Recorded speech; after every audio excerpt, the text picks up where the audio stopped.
आपका स्वागत है आपके अपने YouTube चैनल अमित गरवा में। आज हम देखेंगे मौर्य वंश यानी एंशेंट हिस्ट्री का एक टॉपिक, मौर्य वंश का सेट 1 बाय अमित गरवा। आगे बढ़ते हैं। सबसे पहले क्वेश्चन नंबर 1, निम्नलिखित में से किस मौर्य शासकों ने दक्कन पर विजय प्राप्त की? यानी दक्कन मतलब दक्षिण पर विजय प्राप्त करी, दक्षिण पर विजय प्राप्त की। कहने का मतलब ये है यानी यहाँ तक पूरा विजय प्राप्त करी। इधर क्या होता है? बे ऑफ बंगाल यानी बंगाल की खाड़ी, और इधर अरेबियन सी यानी अरब सागर, अरब सागर। तो पहले तो इससे पहले चंद्रगुप्त ने भी राज किया था 25 सालों तक दक्षिण पर। और उसके बाद किसने राज किया? दक्कन पर किसने विजय प्राप्त करी है? बिंदुसार। ऑप्शन सी इसका राइट आंसर हो जाएगा। इसको बोलते हैं यानी वो धरती जो दोनों तरफ समुद्र के बीच है, यानी वो धरती जो दोनों तरफ समुद्र के बीच है, ये वाली पूरी, यानी बंगाल की खाड़ी और अरब सागर के बीच धरती है उसको। और बिंदुसार को क्या बोलते हैं? अमित्रघात। बिंदुसार को बोलते हैं अमित्रघात, अमित्रघात। बिंदुसार को बोलते हैं अमित्रघात। और बिंदुसार को और क्या बोलते हैं? यानी स्लेवर ऑफ फोर्स। और क्या बोलते हैं बिंदुसार को?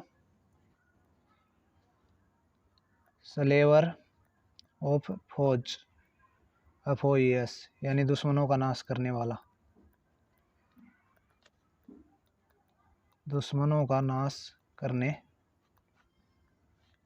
वाला। तो इसका राइट आंसर क्या हो जाएगा? बिंदुसार। आगे बढ़ते हैं। नेक्स्ट क्वेश्चन, निम्नलिखित में से किसका नाम देवनामा प्रियादशी भी था? यानी किसका नाम देवनामा प्रियादशी था? देवनामा प्रियादशी था। तो ये देवनामा प्रियादशी किसका नाम था? किसको बोलते थे ये? मौर्य राजा अशोक को। तो राइट आंसर इसका हो जाएगा ऑप्शन ए, ऑप्शन ए। और इनको और क्या बोलते थे? देवम प्रिय, देवम प्रिय भी बोलते थे प्यार से लोग, देवम प्रिय, देवम प्रिय। और जितने भी अभिलेख हैं यानी इनक्रिप्शन, अभिलेखों की रचना है, जो जितने भी अभिलेखों की रचना है उसको पहली बार किसने पढ़ा था? पहली बार किसने पढ़ा था? जितने भी इनक्रिप्शन है यानी अभिलेखों की रचना है उसको पहली बार किसने पढ़ा था? James, JAMES, James Prinsep, James Prinsep, James Prinsep. जितने भी अभिलेख हैं उनको पहली बार किसने पढ़ा था? जेम्स प्रिंसेप ने पढ़ा था, जेम्स प्रिंसेप ने पढ़ा था, जेम्स प्रिंसेप ने। और एक इम्पोर्टेंट क्वेश्चन, जो एक अशोक का नाम है, अशोक कहाँ पर लिखा हुआ? कौन से जो अशोक है वो अशोक नाम कौन सी किस अभिलेख पर लिखा हुआ है? अभी अशोक का नाम लिखा हुआ मस्की इनक्रिप्शन पर, MASKI, मस्की अभिलेख पर अशोक का नाम लिखा हुआ है। और ये मस्की कहाँ है? कर्नाटक में, कर्नाटक के रायचूर में, कर्नाटक के रायचूर में है, रायचूर में। और इनकी जो इनक्रिप्शन थी यानी अभिलेख थे वो कहाँ थे? इंडिया में थे, बांग्लादेश में थे, नेपाल में भी थे, पाकिस्तान में भी थे, और एक जो गुज्जर इनक्रिप्शन है, वो मध्य प्रदेश में है। और खुद को बोलता था ये देवताओं का प्रिय। तो मौर्य राजा अशोक इसका राइट आंसर हो जाएगा। उसके बाद आगे बढ़ते हैं नेक्स्ट क्वेश्चन। मौर्य साम्राज्य के विघटन और गिरावट के संबंध में निम्नलिखित पर विचार कीजिए। मौर्य साम्राज्य, ब्राह्मणवादी विद्रोह, यानी जो मौर्य थे इन्होंने बौद्ध धर्म का प्रचार शुरू कर दिया बौद्ध धर्म का प्रचार करने लगे थे। और जो इसने था 261 BC में कलिंग युद्ध जीता था, कलिंग वॉर जीता था।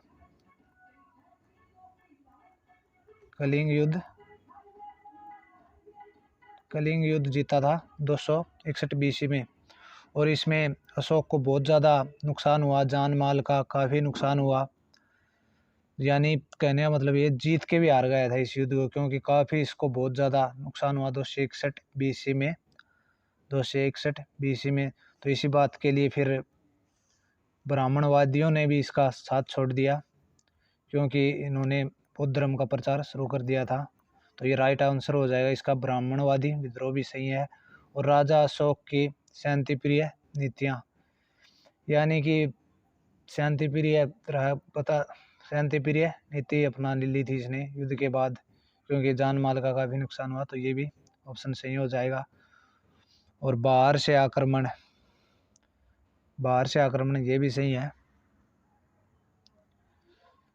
क्योंकि अशोक के बाद हुन्स ने भी आक्रमण किया।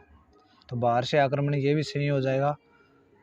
और अशोक के उत्तराधिकारियों की कमजोरी, ये भी इसका राइट आंसर हो जाएगा। तो ऑप्शन 1, 2, 3, 4 कहाँ है? तो डी इसका right answer, option 1, 2, 3, 4।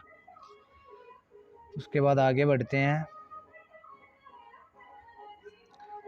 Sindhu, Ganga और यमुना की घाटियों को पहली बार एक राजनीतिक अधिकार के तहत एक साथ लाया गया था।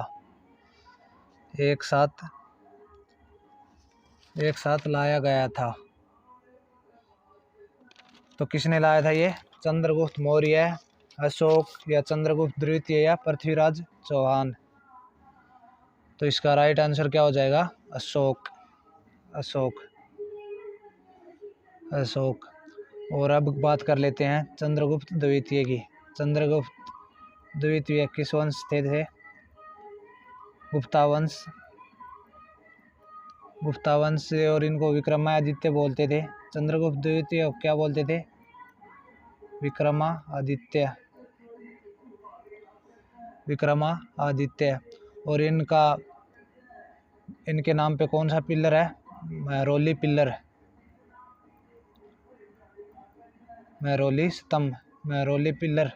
किनके नाम पे है? चंद्रगुप्त द्वितीय के नाम पे। और पृथ्वीराज चौहान की बात कर लेते हैं। पृथ्वीराज चौहान ने बैटल ऑफ त्राइन यानी त्राइन का युद्ध किसके साथ लड़ा था इन्होंने? मोहम्मद गौरी के साथ लड़ा था त्राइन का युद्ध 1191 और 1192 में। 1191 में तो ये जीत गए थे और 1192 में हार गए थे पृथ्वीराज चौहान। एक बार रिपीट कर देता हूँ, इसका राइट आंसर तो क्या हो जाएगा? अशोक। और बात करते हैं चंद्रगुप्त द्वितीय की, तो ये गुप्ता वंश से बिलोंग करते थे। विक्रमादित्य इनको बोलते थे। और जो महरौली पिलर है यानी महरौली स्तंभ है वो चंद्रगुप्त द्वितीय का है। और पृथ्वीराज चौहान इन्होंने बैटल ऑफ त्राइन यानी त्राइन का युद्ध किसके साथ लड़ा था? मोहम्मद गौरी के साथ 1191 और 1192। 1191 में कौन जीत गए थे? पृथ्वीराज चौहान। और 1192 में हार गए थे। उसके बाद आगे बढ़ते हैं नेक्स्ट क्वेश्चन। थोड़ा बहुत साइड में म्यूजिक की आवाज़ आ सकती है आपको, कोई बज रहा है म्यूजिक साइड में आसपास करके। उसके बाद देखते हैं नेक्स्ट क्वेश्चन। अशोक को किस रॉक एडिक्ट ने कलिंग युद्ध की भयावता का विवरण प्रदान किया? भयावता का विवरण प्राप्त किया मतलब कहने का मतलब ये है कि जीत के भी आ रहा था अशोक, जीत के भी आ रहा था, क्योंकि इसको जान माल का काफ़ी नुकसान हुआ था। तो ये इसको बोलते हैं 13वें रॉक एडिक्ट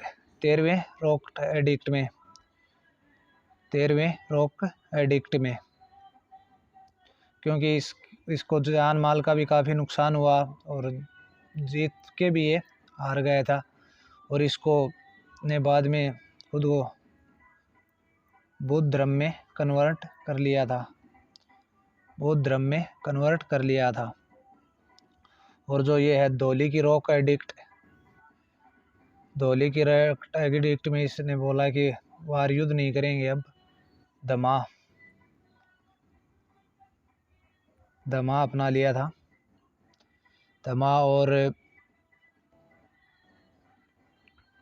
दमा ये 13वां रॉक एडिक्ट में बोला था। सॉरी, मैंने शायद धौली बोल दिया था। 13वें रिपीट कर देता हूँ। 13वें रॉक एडिक्ट के बाद इन्होंने बोला कि मैं युद्ध नहीं करूँगा, दमा का प्रचार करूँगा। और जो धौली की कलिंग एडिक्ट है, इसमें पीस पगोड़ा।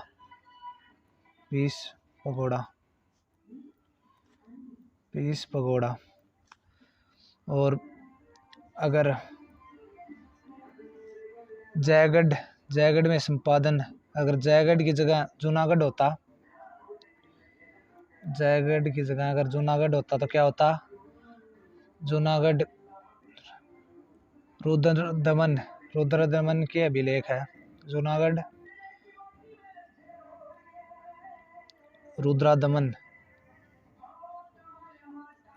रुद्रादमन की इंक्रिप्शन है, जिसको गिरनार इंक्रिप्शन भी बोलते हैं, यानी गिरनार अभिलेख भी इसी को बोलते हैं। रुद्रदमन की है जूनागढ़ या जूनागढ़ इंक्रिप्शन किसकी है? रुद्रदमन की, जिसको गिरनार इंक्रिप्शन बोलते हैं। और ये किस में है? संस्कृत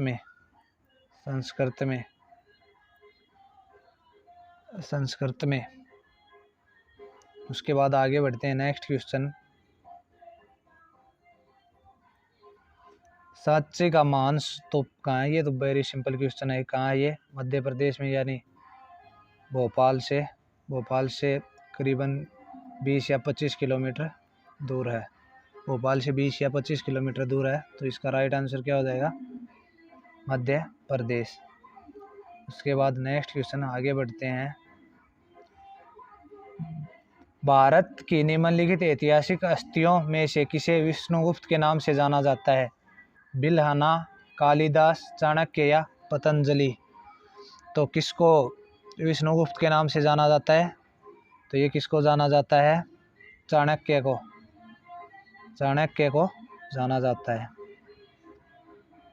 चाणक्य को और क्या बोलते हैं हम? चाणक्य को कौटिल्य बोलते हैं। और इंडियन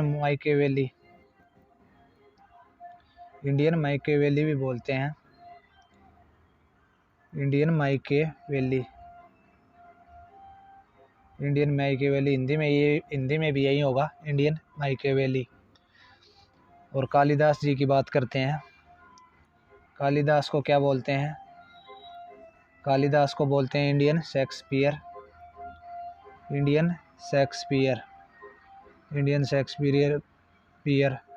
क्यों बोलते हैं इनको, कालिदास जी को? क्योंकि इन्होंने पुस्तकें लिखी हैं। मालवीय अग्निमित्रम पुस्तक लिखी है। कुमार संभव पुस्तक लिखी है। कालिदास जी ने इंडियन शेक्सपियर बोलते हैं कालिदास जी को, जिन्होंने पुस्तक लिखी है मालवीय अग्निमित्रम,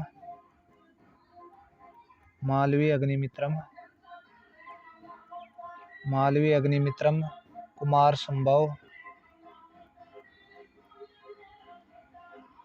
संभव और मेघदूत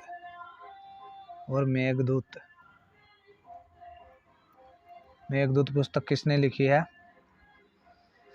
कालिदास जी ने। और जो चाणक्य की बात, चाणक्य इसका जो राइट आंसर था उसकी बात करते हैं। चाणक्य ने क्या लिखी है? अर्थशास्त्र पुस्तक लिखी है। अर्थशास्त्र पुस्तक के लेखक कौन है? चाणक्य। और चाणक्य ने एक युद्ध में मदद करी थी नंद वंश को हराने में मदद करी थी। चाणक्य ने किसकी मदद करी थी? चंद्रगुप्त मौर्य की, यानी चंद्रगुप्त मौर्य की मदद करी थी। चंद्रगुप्त मौर्य की मदद की थी। और चाणक्य मौर्य वंश के क्या थे? पीएम। मौर्य वंश के क्या थे ये? पीएम।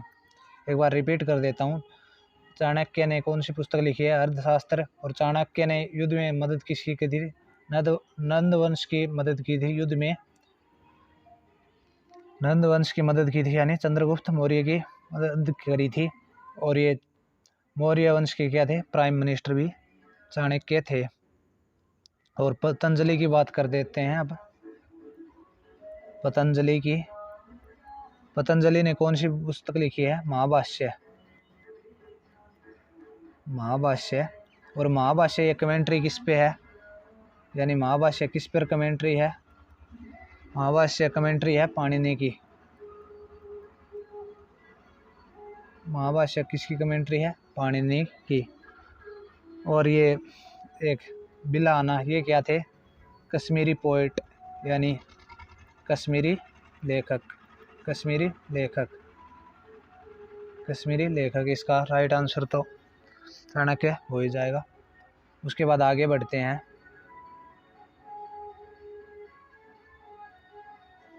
अशोक अपने रॉक एडिक्ट 13 में कहता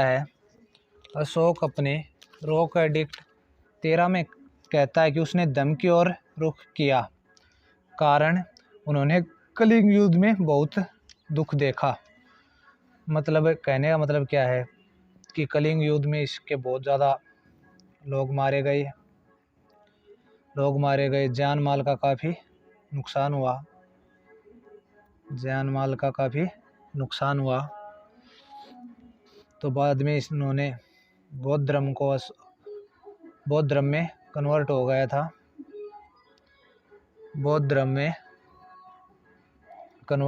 और बाद में इन्होंने धम्मा यात्रा शुरू कर दी थी।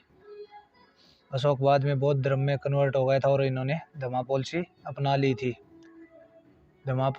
ली थी। तो देखते हैं इसका राइट आंसर क्या बनता है। ए और आर सत्य है, लेकिन आर ए की सही व्याख्या है।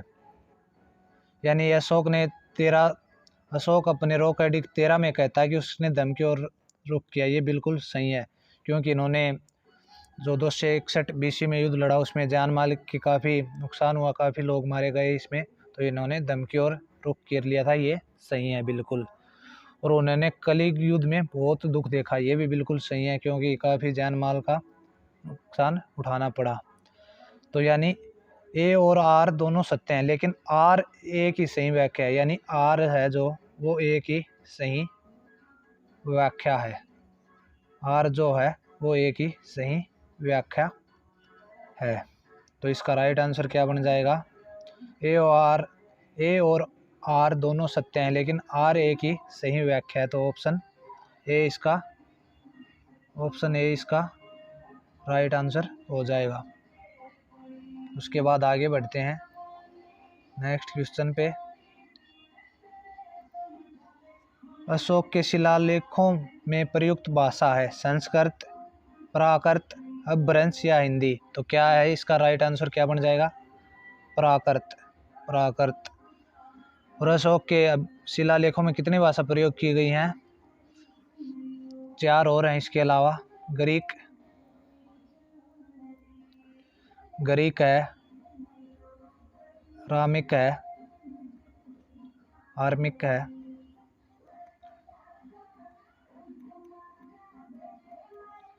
रामिक है, बर्मी है और खरोष्टी है।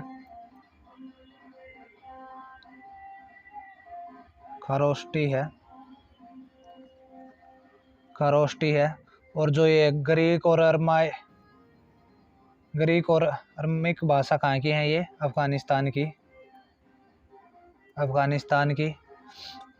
और अफगानिस्तान की। और खरोष्टी कहाँ की है? पाकिस्तान की, पाकिस्तान की। और ये ग्रीक और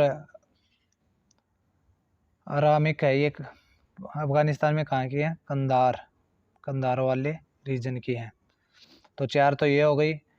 अशोक के शिलालेखों में प्रयुक्त भाषा कौन कौन सी हैं? ग्रीक हो गई, अरमिक हो गई, बर्मी हो गई, खराष्टी और प्राकृत, यानी 5 भाषाएं हो गई। तो इसका राइट आंसर क्या हो जाएगा? प्राकृत भाषा, प्राकृत भाषा। उसके बाद आगे बढ़ते हैं।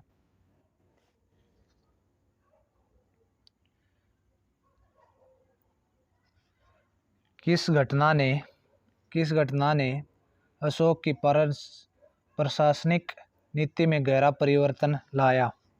यानी कहने का मतलब ये है, पहले बोला जाता था कि कोई अपने 99 भाइयों को मारकर राजा बनाए, ऐसे बोला जाता था। तो इनका भी कुछ ना कुछ तो रहा होगा, अशोक का भी। तो अशोक को बौद्ध धर्म में किसने कन्वर्ट कराया था? अशोक को बौद्ध धर्म में कन्वर्ट किसने कराया था? बौद्ध धर्म में कन्वर्ट किस अशोक को बौद्ध धर्म में कन्वर्ट कराने वाला कौन था? उपागुप्ता, उपा उपा उपागुप्ता, उपागुप्ता। और उपागुप्ता को हम क्या बोलते हैं? मोंगलीपुत्तिस, मोंगलीपुत्तिस, मोंगलीपुत्तिस। तो जो 261 BC में जो युद्ध जीता था अशोक ने, उसमें जान माल का काफ़ी नुकसान उठाना पड़ा था। तो यानी इसका राइट आंसर क्या हो जाएगा? कलिंग युद्ध।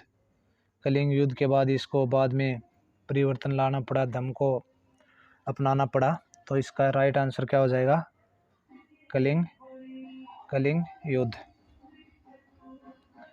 अगर वीडियो अच्छी लगी हो तो लाइक, शेयर, सब्सक्राइब करें और बेल आइकन को दबाना ना भूलें।